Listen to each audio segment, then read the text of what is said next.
आज हम पढ़ेंगे क्लास 12 की पुस्तक अंतरा का अध्याय 2, जो सूर्यकांत त्रिपाठी निराला के द्वारा लिखा गया है।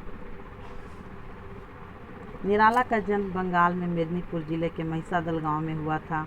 उनका पितृग्राम उत्तर प्रदेश का गढ़ाकोला है। उनके बचपन का नाम सूर्य कुमार था। बहुत छोटी आयु में ही उनकी मां का निधन हो गया। निराला की विधिवत स्कूली शिक्षा 9वीं कक्षा तक ही हुई। पत्नी की प्रेरणा से निराला की साहित्य और संगीत में रुचि पैदा हुई। सन 1918 में उनकी पत्नी का देहांत हो गया। उसके बाद पिता, चाचा, चचेरे भाई एक एक कर सब चल बसे। अंत में पुत्री सरोज की मृत्यु ने निराला को भीतर तक झकझोर दिया। अपने जीवन में निराला ने मृत्यु का जैसा साक्षात्कार किया था, उसकी अभिव्यक्ति उनकी कई कविताओं में दिखाई देती है। सन 1916 में उन्होंने प्रसिद्ध कविता जूही की कली लिखी, जिससे बाद में उनको बहुत प्रसिद्धि मिली और वे मुक्त छंद के प्रवर्तक भी माने गए। निराला सन 1922 में रामकृष्ण मिशन द्वारा प्रकाशित पत्रिका समन्वय के संपादन से जुड़े। 1923-24 में मतवाला के संपादक मंडल में शामिल हुए।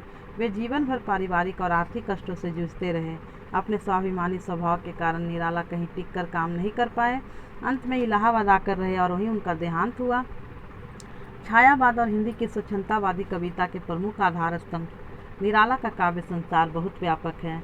उनमें भारतीय इतिहास, दर्शन और परंपरा का व्यापक बोध है और समकालीन जीवन के यथार्थ के विभिन्न पक्षों का चित्रण भी। भाव और विचारों की जैसी विविधता, व्यापकता और गहराई निराला की कविताओं में मिलती है, वैसी बहुत कम कवियों में है। उन्होंने भारतीय प्रकृति और संस्कृति के विभिन्न रूपों का गंभीर चित्रण अपने काव्य में किया है। भारतीय किसान जीवन में से उनका लगाव उनकी अनेक कविताओं में व्यक्त हुआ है। यद्यपि निराला मुक्त छंद के प्रवर्तक माने जाते हैं, तथापि उन्होंने विभिन्न छंदों में भी कविताएं लिखी। उनके काव्य संसार में काव्य रूपों की भी विविधता है। एक और उन्होंने राम की शक्ति पूजा और तुलसीदास जैसी प्रबंधात्मक कविताएं लिखी, तो दूसरी ओर प्रगीतों की भी रचना की। उन्होंने हिंदी भाषा में गजलों की भी रचना की। उनकी सामाजिक आलोचना व्यंग के रूप में उनकी कविताओं में जगह जगह प्रकट हुई है। निराला की काव्य भाषा के अनेक रूप और स्तर हैं। राम की शक्ति पूजा और तुलसीदास में तत्सम प्रधान पदावली है, तो भिक्षुक जैसी कविता में बोलचाल की भाषा का सृजनात्मक प्रयोग है। भाषा का कसाव, शब्दों की मितव्ययिता और अर्थ की प्रधानता उनकी काव्य भाषा की जानी पहचानी विशेषताएं हैं। निराला की प्रमुख काव्य कृतियाँ हैं परिमल, गीतिका, अनामिका, तुलसीदास, कुकुरमुत्ता, अनिमा, नए पत्ते, बेला, अर्चना, आराधना, गीत गुंज आदि। निराला ने कविता के अतिरिक्त कहानियाँ और उपन्यास भी लिखे। उनके उपन्यासों में बिलेसपुर बकरिया विशेष चर्चित हुआ। उनका संपूर्ण साहित्य निराला रचनावली के 8 खंडों में प्रकाशित हो चुका है। अब हम पढ़ेंगे गीत गाने दो मुझे। तो पाठ परिचय सबसे पहले जान लेते हैं। इस कविता में ऐसे समय की ओर संकेत किया है जहाँ सब और निराशा व्याप्त है। वेदना से भरा कवि अपने दुख को भुलाने के लिए गीत गाना चाहता है। कवि के अनुसार पृथ्वी पर जीवन रूपी लौ बुझ गई है और इस लौ को जगाना चाहता है। वह निराशा में आशा का संचार करना चाहता है।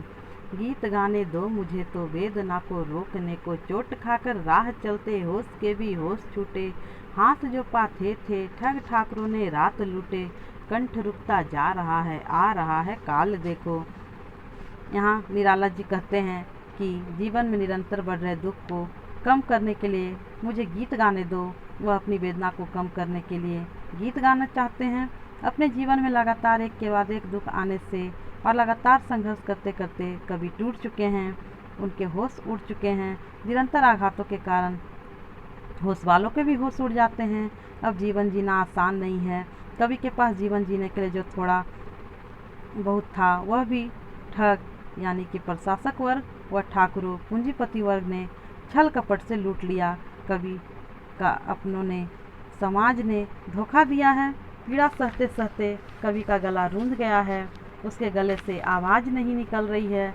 उसे लग रहा है जैसे उसकी मृत्यु उसके समीप आ रही है। ऐसी निराशा भरे वातावरण में कवि गीत गाना चाह रहा है, जिससे उसका दुख कम हो सके। भर गया है जहर से संसार जैसे, हार खाकर देखते हैं लोग लोगों को सही परिचय ना पाकर, बुझ गई है लौ प्रथा की जल उठो फिर सींचने को। यहाँ पर इस पंक्ति में निराला जी कह रहे हैं कि पूरा संसार हर तरफ से हार मानकर विष से भर गया है।